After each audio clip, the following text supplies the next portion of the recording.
Hello दोस्तों, मैं आर्य sir आपका YouTube चैनल पर स्वागत करता हूं। मैं आपको आज पढ़ाने जा रहा हूं रस। रस यानी खाने से मिलने वाला रस नहीं, मन के द्वारा महसूस करने वाले रस की बात कर रहा हूं, जो कि हिंदी का एक महत्वपूर्ण टॉपिक है। हम उसी के बारे में आज चर्चा करेंगे। चलिए देखते हैं रस।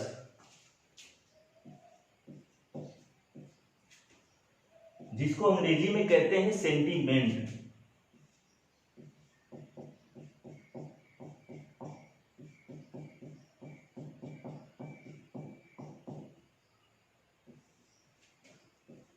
रस को अंग्रेजी में सेंटीमेंट कहते हैं, जिसका मतलब होता है रस।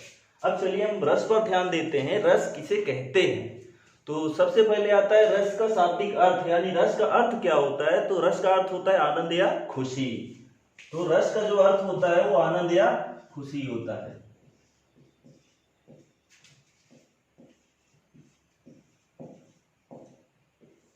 आनंद या खुशी।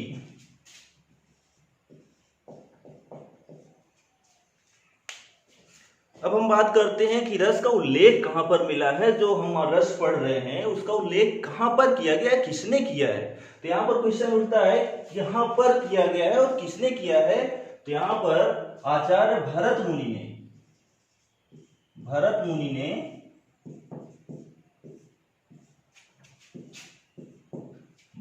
ने अपने नाट्य शास्त्र भरत मुनि ने अपने ग्रंथ नाट्य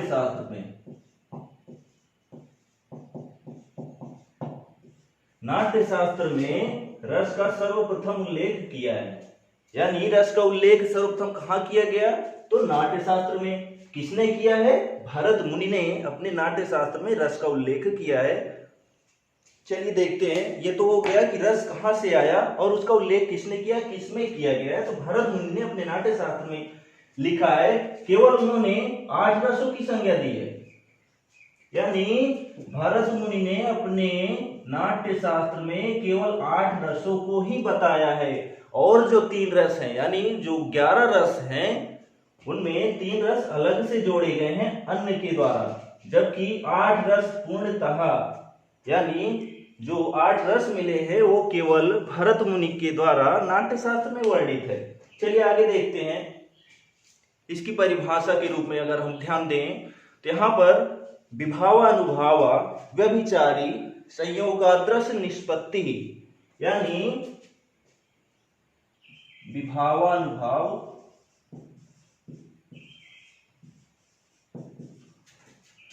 व्यभिचारी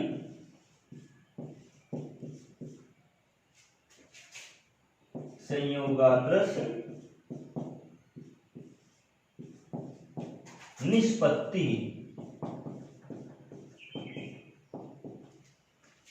यानी इसका अगर हम मतलब निकाले, यानी इसका अर्थ क्या होगा, तो ध्यान दीजिएगा।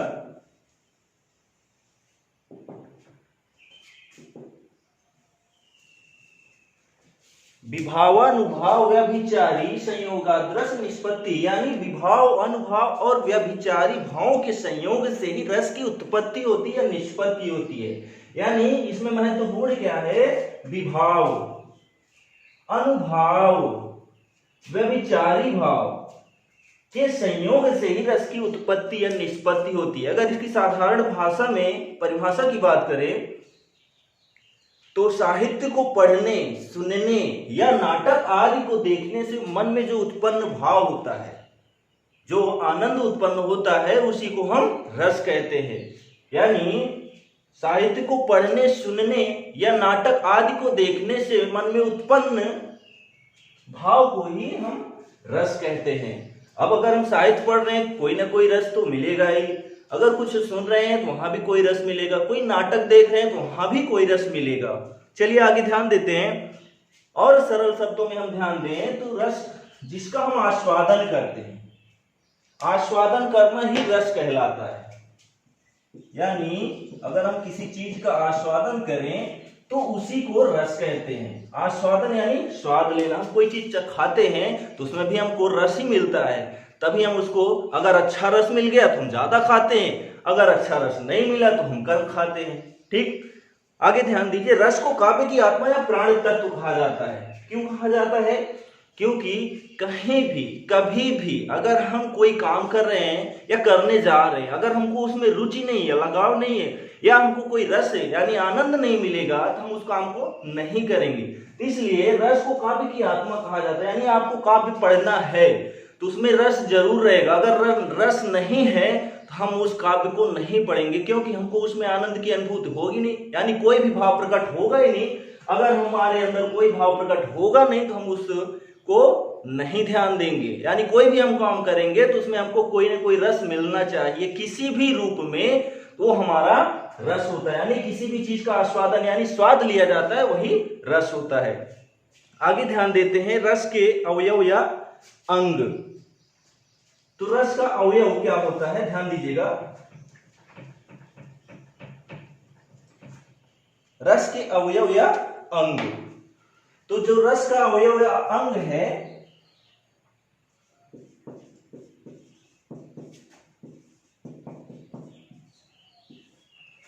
रस के जो अवयव या अंग हैं उनमें ध्यान दीजिएगा, ये जो होते हैं ये 4 प्रकार के होते हैं। 4 प्रकार का होता है, जिसमें पहला आता है विभाव। क्या आता है? विभाव। पहला आता है विभाव। दूसरा आता है अस्थाई भाव। तीसरा आता है संचारी या व्यभिचारी भाव। व्यभिचारी भाव। और चौथा हमारा आता है अनुभाव। अनुभाव। अब ध्यान दीजिएगा, इसमें कह रहा है कि जो रस का अंग होता है यानी रस के प्रकार होते हैं वो 4 प्रकार के होते हैं, जिसमें से पहला है विभाव, दूसरा है अस्थाई भाव, तीसरा है संचारी या व्यभिचारी भाव और चौथा है अनुभाव। अब हम बात करते हैं पहला जो कि है आपका विभाव। तो विभाव का ध्यान दीजिएगा, क्या कहते हैं विभाव को, विभाव किसे कहते हैं, या हम विभाव को जानेंगे कैसे, हाँ ये विभाव है। चलिए ध्यान देते हैं। विभाव यानी मन में उत्पन्न, जिस कारण से उत्पन्न हुआ भाव, यानी भाव के उत्पन्न होने का जो कारण होता है वही विभाव कहलाता है। अब हमारे अंदर किस रूप में भाव उत्पन्न हुआ उसी को हम विभाव कहते हैं। ध्यान दीजिएगा, विभाव यहां पर कह रहा है कि भाव उत्पन्न होने का जो कारण होता है वही विभाव कहलाता है। यानी किसको हम देखे, किससे फील किए कि हमारे अंदर कुछ हुआ, उसी को हम विभाव कहते हैं। यानी भाव, किस प्रकार का भाव प्रकट हुआ है वही हमारा विभाव कहलाता है। यानी भाव उत्पन्न होने का कारण, भाव उत्पन्न होने का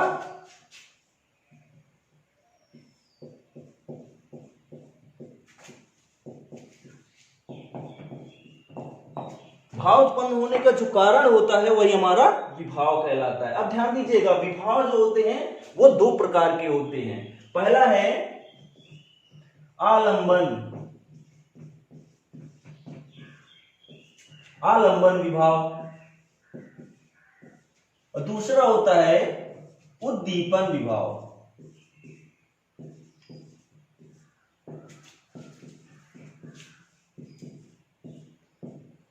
पहला है आपका आलंबन विभाव और दूसरा है आपका उद्दीपन विभाव। अब ध्यान दीजिएगा, तो विभाव तो हम समझ गए कि भाव उत्पन्न होने का जो कारण होता है, यानी जहां से हमको भाव यानी हमारे मन में कुछ भी हुआ, जो भी क्रियाएं हुई उसको हम विभाव कहते हैं। अब उसमें देखते हैं आलंबन विभाव क्या होता है।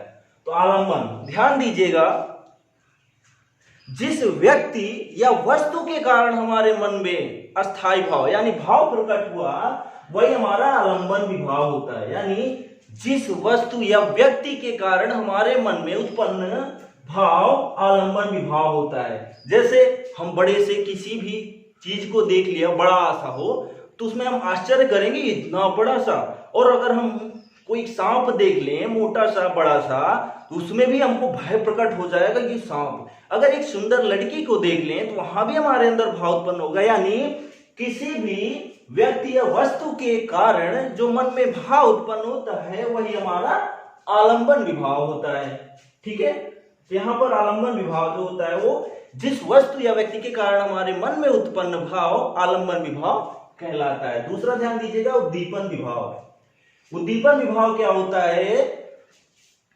जिस व्यक्ति या वस्तु की बाहरी चेष्टाओं, यानी हमने तो पहले देखा था कि सांप है, मोटा सा है, ठीक है, और कोई भी चीज है, विशाल है, बड़ा सा है, ठीक, और एक लड़की को देख रहा था, वो सुंदर है, लेकिन उसके ऊपर उन्होंने किया क्या है, यानी उसके ऊपर जो आपने किया है, सजावट की है, ठीक है, बाहरी चेष्टाओं पर सजावट की है। यानी जैसे कोई भी व्यक्ति है वो ड्रेस पहनेगा, ड्रेस नॉर्मल भी होता है, बहुत हाई फाई भी होता है, तो उसमें हम ध्यान देंगे।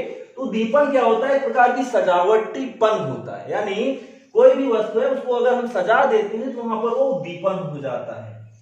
कोई भी व्यक्ति है अगर वो खूब मेकअप कर ले, यानी अपने को ढेर सारा सजा ले, तो वहां पर उसका उद्दीपन हो जाता है। कोई भी वस्तु है या जीव है, उसकी जो बनावटी आकृति है वो तो सेम है, बनी है, ठीक है, उसके बाद अगर वो किसी रूप में धारण करता है, यानी अपने को बदलता है किसी भी रूप में, तो उसका उद्दीपन होता है। यानी आलंबन उसे कहते हैं जिस व्यक्ति या वस्तु के कारण मन में उत्पन्न भाव, ठीक। दूसरा है उद्दीपन, यानी जो वस्तु या व्यक्ति था उसने अपनी बाहरी चेष्टाओं को और अच्छा करने के लिए अपने को उद्दीप्त कर दिया, यानी प्रकाशित कर दिया, जिससे वो और लगा उत्पन्न, यानी तीव्र भाव उत्पन्न होगा। अगर कोई व्यक्ति है तो नॉर्मल फीलिंग होगी, लेकिन अगर वहीं पर उसको सजा दिया जाए तो अचंभित होने वाली बातें हो जाती हैं। तो इसलिए उद्दीपन जो होता है वो एक प्रकार की सजावटीपन होता है। ये मूल वस्तु होती है, मूल व्यक्ति या वस्तु।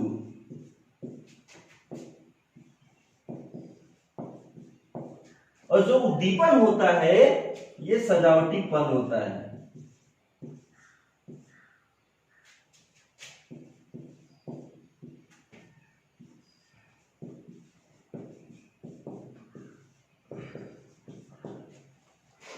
जो आलंबन होता है वो मूल वस्तु या व्यक्ति होता है, और जो उद्दीपन होता है वो सजावटीपन होता है, किसका? व्यक्ति या वस्तु का। अब आगे हम ध्यान देते हैं, दूसरा पॉइंट है अस्थाई भाव। हम अस्थाई भाव किसे कहते हैं, अस्थाई भाव को जानेंगे कैसे कि अस्थाई भाव हमारे अंदर क्या होता है, अस्थाई भाव किसे कहते हैं। पहले तो ये कारण आता है कि अस्थाई भाव किसे कहते हैं, हम उसके बारे में ध्यान देते हैं। तो अस्थाई भाव यानी हमारे अंदर जो विभाव के द्वारा उत्पन्न हुए हैं, विभाव के द्वारा मन में उत्पन्न भाव को ही हम अस्थाई भाव कहते हैं।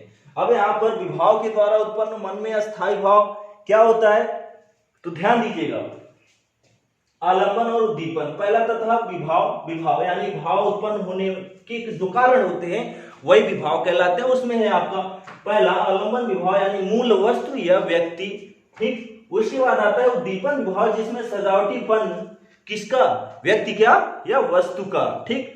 तो जो आपका आता है अस्थाई भाव, तो ध्यान दीजिएगा, जो अस्थाई भाव आता है वो किसी न किसी रूप का प्रधान होता है, यानी हमारे अंदर, यानी हमारे मन में जो भाव उत्पन्न हुआ, हमारे मन में जो भाव उत्पन्न हुआ वो भी प्रधान भाव, वही हमारा अस्थाई भाव होता है। तो ध्यान दीजिएगा, जो अस्थाई भाव है वो प्रमुख 9 है। कितने हैं? 9। अस्थाई भाव किसे कहते हैं? तो जो मन में उत्पन्न प्रधान भाव, यानी आखिरी भाव, यानी अगर क्या कहते हैं, किसी को देखा, कोई बात किया और हमको वहां पर क्रोध आ गया, तो वहां पर क्रोध जो हुआ वो हमारा अस्थाई भाव हुआ, यानी प्रधान भाव हुआ। किसी क्या कहते हैं अजीब बातों को सुना तो वहां पर हमको हंसी, हास्य बातों को सुना तो वहां पर हमको हंसी आ गई, तो वहां पर हमारा जो प्रधान भाव हुआ वो हंसी हुआ, ठीक। तो ध्यान दीजिएगा, अस्थाई भावों की संख्या जो है, भरत मुनि, इसके पहले हमने बताया आपको कि भरत मुनि ने केवल 8 रसों की चर्चा की है। किसमें? 8 रसों की चर्चा की है, किसमें? नाट्य शास्त्र में। किसमें की है?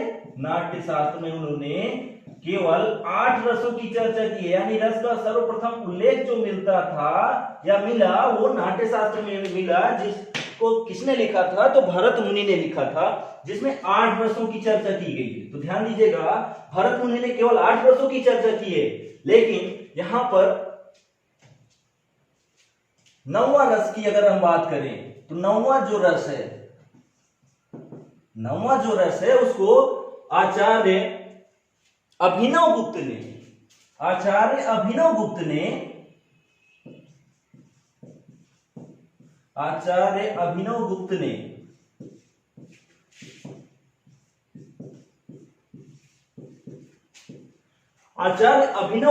9वें रस की चर्चा की है। यानी 8 रसों की चर्चा तो भरत मुनि ने की है, लेकिन 9वां जो रस है, यानी 9वां रस वो भी शांत रस है। कौन सा रस है? शांत रस। जो 9वां रस है वो आपका शांत रस है। यानी 8 रसों की चर्चा तो भरत मुनि ने की, 9वें रस की चर्चा आचार्य अभिनव गुप्त ने की, जिसका नाम था शांत रस। ठीक, अब ध्यान दीजिएगा, 8 1 9, यानी टोटल रसों की संख्या कितनी हो गई? 9 रस। जो ये 9 रस हैं यही प्रमुख रस है। यही प्रमुख रस है। यानी अगर हम बात करें प्रमुख रसों की संख्या, कहीं भी किसी भी एग्जाम में पूछा जाता है कि रसों की संख्या कितनी है, तो टोटल 11 है। लेकिन अगर वहां पर कह दिया जाए प्रमुख रसों की संख्या कितनी है, तो वो 9 है। लेकिन वैसे बात की जाए तो रसों की संख्या कितनी है, तो वो आपका 11 है। तो यहां पर अगर पूछ लिया जाता है शांत रस की उत्पत्ति किसने, यानी शांत रस को किसने नाम दिया है, शांत रस कहां से है, किसके द्वारा दिया गया, तो वहां पर क्वेश्चन का आंसर होगा आचार्य अभिनव गुप्त ने शांत रस की स्थापना किया, शांत रस को जन्म दिया। उसके पहले जो जितने भी 8 रस थे वो आपके भरत मुनि के द्वारा दिए गए थे। अब ध्यान देते हैं 10वां रस। 10वां रस जो है, 10वां रस, तो ध्यान दीजिएगा प्रमुख रसों की संख्या तो 9 है, लेकिन जो 10वां रस है उसमें आपका वात्सल्य रस आता है। कौन सा रस आता है? वात्सल्य रस। तो ध्यान दीजिएगा 10वां रस जो है, यानी यहां पर प्रमुख रसों की संख्या तो पहले भरत मुनि ने 8 की थी, उसके बाद अभिनव गुप्त ने शांत रस को ऐड करके 9 कर दिया। उसके बाद कुछ आचार्यों के द्वारा, यानी कुछ और आचार्य मिलकर वात्सल्य और भक्ति रस का निर्माण कर दिए। यानी जो 10वां रस आपका आया वो वात्सल्य रस आया। कौन सा रस आया? वात्सल्य रस। जो 10वां रस है आपका वो वात्सल्य रस है। ठीक, अब ध्यान देते हैं, ये 8 हो गया, उसके बाद 9वां अभिनव गुप्त ने दे दिया, उसके बाद 10वां जो है कुछ आचार्यों के द्वारा वात्सल्य हो गया, और जो 11वां नंबर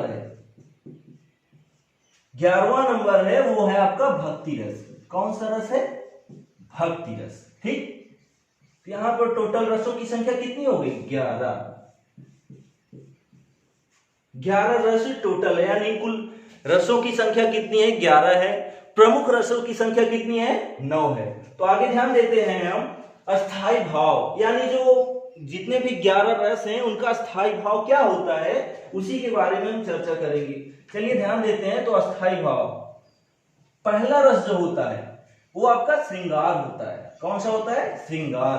तो ध्यान दीजिएगा, पहला रस श्रृंगार रस होता है, 9वां रस आपका शांत रस होता है, और 11वां रस जो होता है आपका वो भक्ति रस होता है। ये भी पॉइंट आपको याद रखनी चाहिए, क्योंकि पहला रस पूछा जा सकता है कि जो रसों की संख्या उसमें सर्वप्रथम रस कौन सा है, या पहला रस किसे माना जाता है। तो वहां पर आपका है श्रृंगार रस। कौन सा रस है? श्रृंगार रस। अगर हम कह दिया जाए वहां पर कि 9वें रस के संस्थापक कौन है, यानी 9वां रस जो है वो किसने प्रतिपादित किया था, तो हम बात करेंगे किसको? अभिनव गुप्त को। यानी 9वां रस जो है आपका वो शांत रस है। अब पूछा जाएगा आखिरी रस, यानी जो रसों की टोटल संख्या है उसमें अंत का रस क्या होता है, कौन सा होता है, तो वहां पर हम बात करेंगे भक्ति रस का। किसका बात करेंगे? भक्ति रस का। तो ध्यान दीजिएगा, आगे हम बात करते हैं पहला रस। हमने आपको बताया कि पहला रस जो है वो आपका श्रृंगार रस है। कौन सा रस है? श्रृंगार।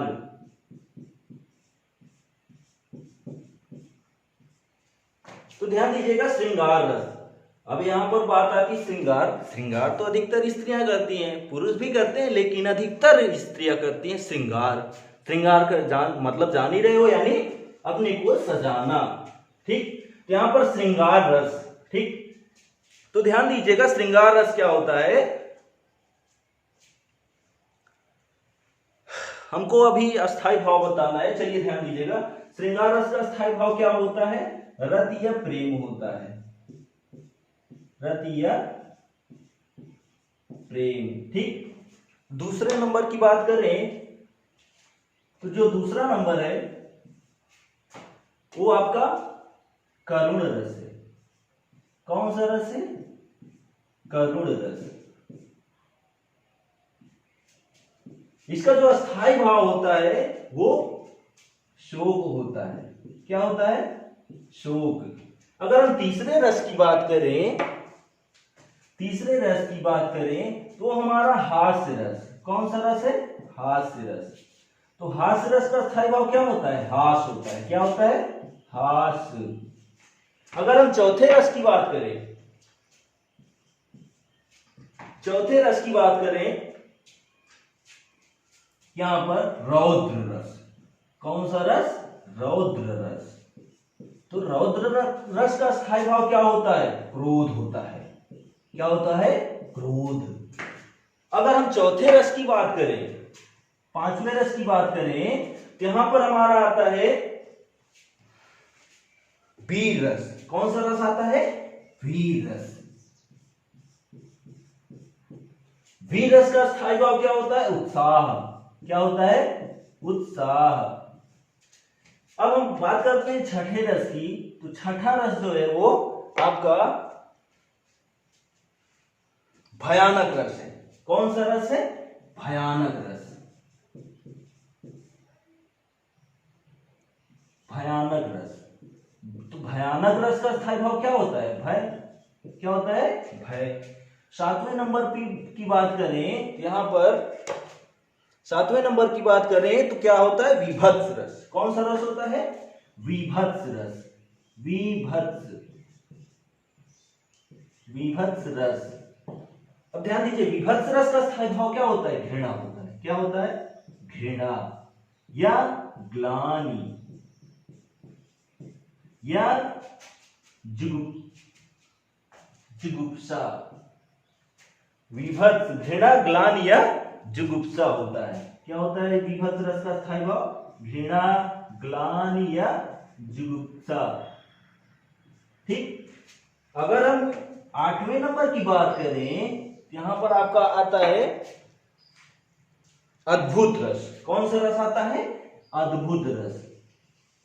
अद्भुत रस। तो अद्भुत रस का स्थायी भाव क्या होता है? अद्भुत रस का स्थायी भाव होता है आश्चर्य। क्या होता है? आश्चर्य या विस्मय। आश्चर्य या विस्मय। ठीक, तो अद्भुत रस का स्थायी भाव क्या होता है? आश्चर्य या विस्मय। ठीक है, अब 8 रस तो यहां पर हो गए, हम आगे के रस इधर लिख देते हैं। तो 9वां रस आपको बताया ही था मैंने। जो 9वां रस है वो आचार्य अभिनव गुप्त द्वारा प्रतिपादित रस है, जिसको शांत रस नाम दिया गया है। यानी 9वां रस जो है आपका वो शांत रस है। ठीक, तो शांत रस का स्थायी भाव क्या होता है? निर्वेद होता है। क्या होता है? निर्वेद। ठीक, नेक्स्ट रस की अगर हम बात करें, यानी अगला रस जो है आपका वो 10वां है। तो 10वां हमने आपको अभी बताया वात्सल्य रस। कौन सा रस है? वात्सल्य रस। 10वां रस जो है वो आपका वात्सल्य रस है। ठीक, वात्सल्य रस, जिसका स्थायी भाव क्या होता है? वत्सलता। क्या होता है? वत्सलता। ठीक, या अनुराग होता है। क्या होता है? अनुराग। जो 10वां रस है आपका वो आपका है वात्सल्य रस, जिसका स्थायी भाव वत्सलता या अनुराग होता है। आखिरी यानी लास्ट वाले रस की बात करें तो यहां पर होता है हमारा भक्ति रस। कौन सा रस होता है? भक्ति रस, जिसका स्थायी भाव क्या होता है? प्रेम। क्या होता है? प्रेम। ठीक है, या स्नेह, प्रेम और स्नेह एक ही होता है, या देव विषयक रति, देव विषयक रति, या भगवद विषयक रति। अब भगवत यानी भगवान ही होंगे, यानी देव ही होंगे, भगवत विषयक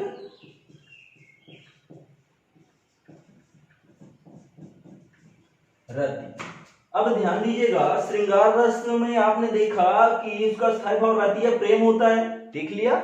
यहाँ पर आप देखेंगे वात्सल्य और भक्ति रस में यहाँ भी आपको वात्सल्यता या अनुराग, जो अनुराग होता है एक प्रकार का स्नेह ही होता है।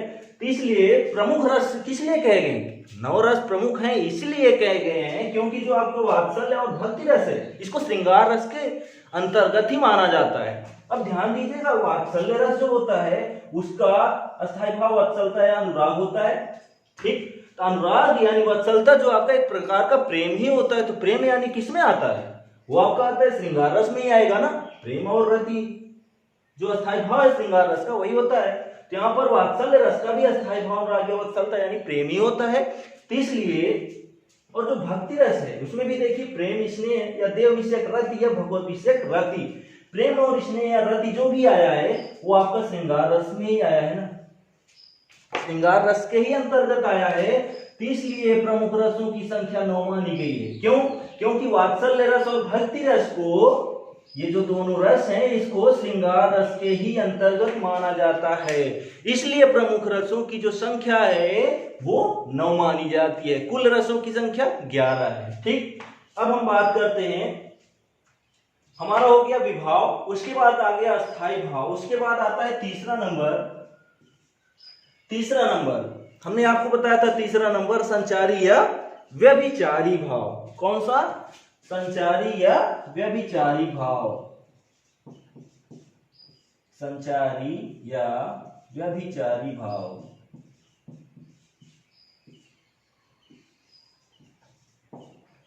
संचारी या व्यभिचारी भाव की बात करते हैं। अब हम इसको बेस कर दे रहे हैं।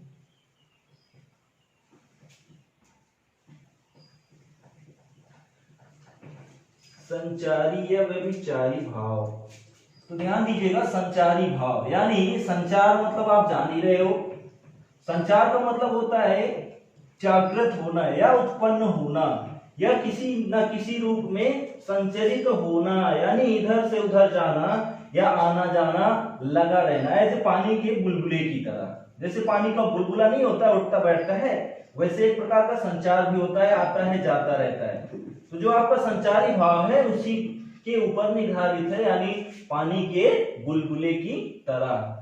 तो चलिए हम ध्यान देते हैं संचारी भाव को।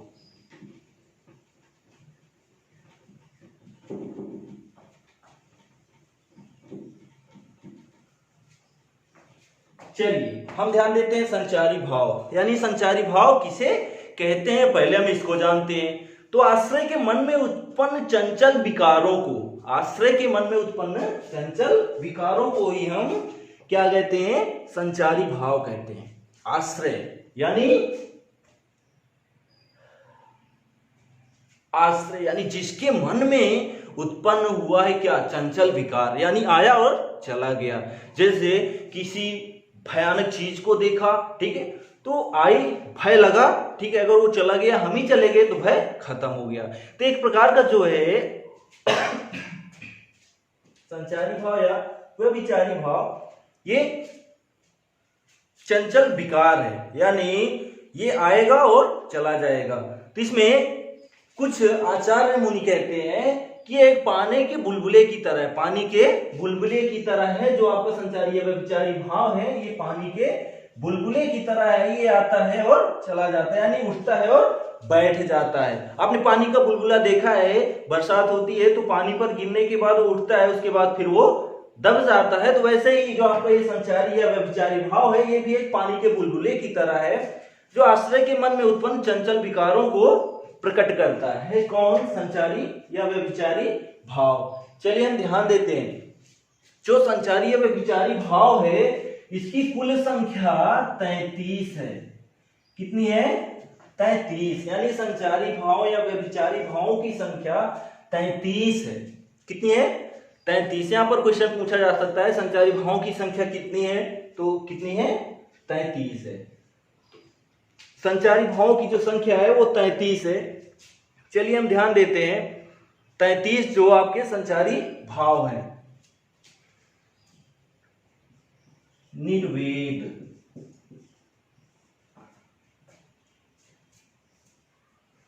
आवेग,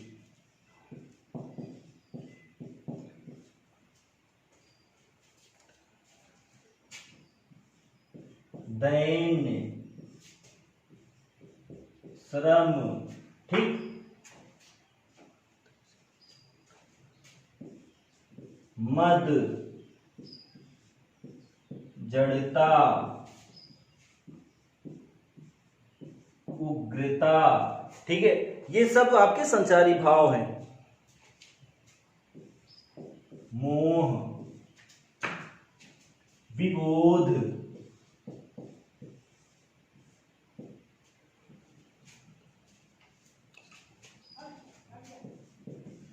स्वप्न, अपस्मार, गर्व,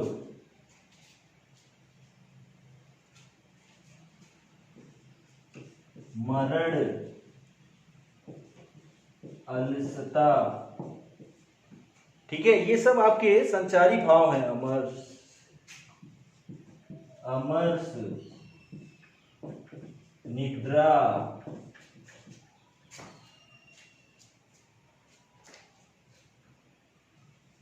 अवहिथा, अवसुत्य,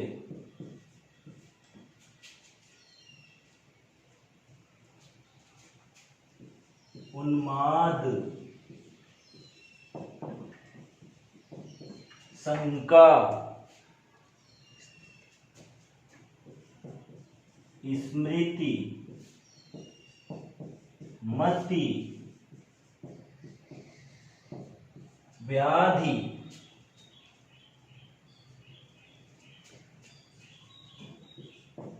संत्रास, लज्जा,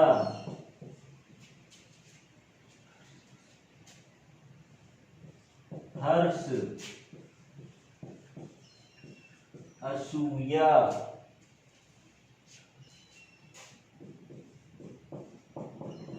विषाद, धृति,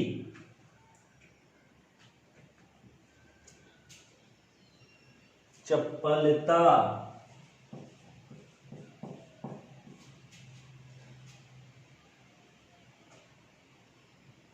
ग्लानि,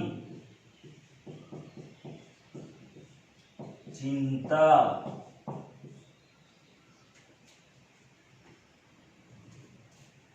और वितर्क, ये सब आपके संचारी या व्यभिचारी भाव हैं जिनकी संख्या 33 है।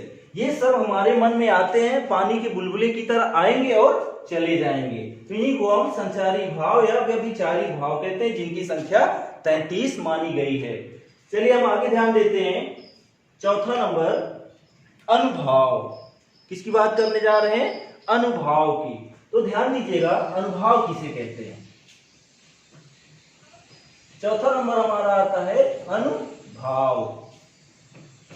अनुभाव की अगर हम बात करें तो जो हमारा संचारी भाव है इसी के जस्ट बाद, यानी संचारी या व्यभिचारी भावों के बाद उत्पन्न होने वाले जो आपके आखिरी भाव होते हैं वही हमारे अनुभाव होते हैं। इसमें ध्यान दीजिएगा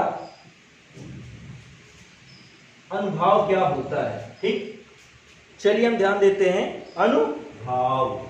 जो चौथा नंबर है वो आपका अनुभाव है। क्या है? अनुभाव। ठीक, चलिए हम ध्यान देते हैं अनुभाव किसे कहते हैं। आंतरिक भावों को, ठीक है, जो अंदर के भाव हैं उसको बाहर जो उत्पन्न करता है वही हमारा अनुभाव होता है। यानी हमारे अंदर कोई भी क्रिया हुई है, जब तक वो बाहर ना दिख जाए तब तक अनुभव नहीं। जब अंदर की क्रियाएं हमारी बाहर दिखने लगे वहीं पर हमारा अनुभव हो जाता है। ठीक है, यानी आंतरिक भावों को प्रकट करने वाली बाहरी शारीरिक चेष्टाओं या क्रियाओं, आंतरिक भावों को प्रकट करने वाली बाहरी क्रियाएं या आंतरिक जो चेष्टाएं हैं अंदर से बाहर आ गई, वही हमारा अनुभव कहलाता है। तो ध्यान दीजिएगा, अनुभव 4 प्रकार के होते हैं। कितने प्रकार के होते हैं? 4 प्रकार के अनुभव होते हैं, जो वो 4 प्रकार के होते हैं। ठीक, उसमें हम पहला ध्यान देते हैं, पहला। ठीक है, तो जो हमारा अनुभव है वो 4 प्रकार का होता है। पहला है सात्विक। कौन सा है? सात्विक अनुभव। दूसरा आपका आता है कायिक अनुभव। कौन सा? कायिक अनुभव। तीसरा आपका आता है वाचिक अनुभव। कौन सा? वाचिक अनुभव। और चौथा नंबर आपका आता है आहार्य। क्या आता है? आहार्य। ठीक, अब हम चलिए ध्यान देते हैं। पहला आता है सात्विक अनुभव। सात्विक यानी स्वतः ही, यानी मन में उत्पन्न स्वतः होने वाले भाव को ही हम सात्विक भाव कहते हैं। यानी स्वतः ही मन में जो उत्पन्न हो जाए वही हमारा सात्विक अनुभव होता है। ठीक है, जिसमें ये 8 प्रकार का होता है। कितना होता है? 8। सात्विक अनुभवों की संख्या कितनी है? 8 है। ठीक है, वो भी कौन कौन सी है? स्तंभ। स्तंभ जानते हो, ऐसे खंभा। ठीक है, खंभा को आपने देखा स्थिर रहता है, तो वैसे ही किसी भी चीज को देखने के बाद जब हम खड़े हो जाए एकदम, वो हमारा स्तंभ होता है। दूसरा है स्वेद। ठीक, तीसरा है रोमांच।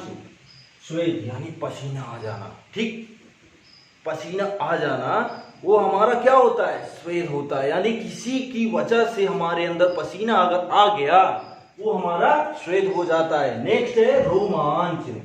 रोमांच तो आप सब जान ही रहे हो, रोमांच क्या होता है। ठीक, रोमांच। नेक्स्ट है स्वरभंग। स्वरभंग। ठीक, स्वरभंग यानी जो हमारी बोलती थी वो बंद हो गई अचानक ही, यानी किसी भी घटना हमारे साथ जो हुई, ठीक है, उसके द्वारा हमारा जो स्वरभंग था, मैं बोल ही नहीं सका, उसे वही हमारा स्वरभंग होता है। नेक्स्ट है कंप। कंप जान ही रहे हो, कपकपी यानी कोई भी चीज अचानक चीज देखा कांपने लगा। ठीक, वो हमारा कंप होता है, जो सात्विक अनुभव के अंतर्गत आता है। नेक्स्ट है विवर्णिता। क्या है? विवर्णिता। विवर्णिता यानी रंग उड़ना। जानते हो ना, किसी को देखा यह हक्का बक्का रह गया, एक प्रकार का रंग उड़ गया, लाल पीला हो गया, वो हमारा विवर्णिता होता है। नेक्स्ट है आपका अश्रु। अश्रु यानी किसी भी घटना को देखने के बाद हमारे आंखों से आंसू गिरने लगे, वही हमारा अश्रु अनुभव होता है। नेक्स्ट है आपका प्रलय। प्रलय जान ही रहे हो, किसी भी धार्मिक प्रॉब्लम हो, दैतिक प्रॉब्लम हो या कोई भी प्रॉब्लम हो, वहां पर हमारा प्रलय होता है। प्रलय का मतलब ये है अचानक कोई भी घटना हो जाना। किसके अंतर्गत? अनुभव के, सात्विक अनुभव के अंतर्गत प्रलय आ जाना। ठीक है, ये हमारे जो अनुभव होते हैं वो 4 प्रकार के होते हैं, जिसमें पहला है सात्विक अनुभव, जिसके 8 अंग है या 8 प्रकार का होता है। क्या? सात्विक अनुभव। उसके बाद आता है कायिक। ठीक है, जो कायिक अनुभव होता है शरीर की बनावटी चेष्टा के द्वारा, यानी जो शरीर का बनावटीपन है, ठीक है, वही हमारा कायिक अनुभव कहलाता है। कायिक अनुभव का मतलब ये है, लास्ट में अब अनुभव की बात आई थी, तो आखिरी में आएगा ही, यानी सारे भावों के प्रकट होने के बाद ही अनुभव आता है। तो उसमें कायिक अनुभव यानी शारीरिक चेष्टाओं के द्वारा प्रकट। ठीक है, यानी हम दौड़ने लगे, भागने लगे, उछल कूद करने लगे या सो गए, मतलब कुछ भी जो भी घटना हुई वो हमारी कायिक अनुभव होता है। नेक्स्ट है वाचिक अनुभव। ठीक, तो वाचिक अनुभव क्या होता है? वाणी के द्वारा, यानी हमने कुछ बोल दिया, किसी भी घटना को घटना के होने के बाद हमने जो कुछ प्रतिक्रिया की, बोलकर की, वही हमारा वाचिक अनुभव कहलाता है। ठीक है, वाचिक अनुभव। जैसे कोई भी घटना घटी है, उसको हम डांट के या किसी भी रूप में, यानी बोल के द्वारा ही हम जब प्रकट करें अपने भाव को, वही हमारा वाचिक अनुभव कहलाता है। ये अंतिम क्रिया है, ये याद रखना। ठीक है, नेक्स्ट है आपका आहार्य। ठीक, वेशभूषा के माध्यम से उत्पन्न भाव, वेशभूषा के माध्यम से उत्पन्न भाव जो होते हैं वो हमारे आहार्य अनुभव कहलाते हैं। यानी वेशभूषा का मतलब ये है कि कोई भी हम वेशभूषा धारण कर ले किसी घटना को देखने के बाद, तो वही हमारा आहार्य अनुभव कहलाता है। जो वेशभूषा पर आधारित होता है वो आपका आहार्य अनुभव कहलाता है। ये हमारे थे रस के 4 अंग। ठीक है, रस किसे कहते हैं, कहां से जन्म हुआ, किसने कौन सा रस जोड़ा है। ठीक है, उसके बाद रस कितने प्रकार के होते हैं, रस के कितने अंग हैं, तो रस के 4 अंग हैं। ठीक है,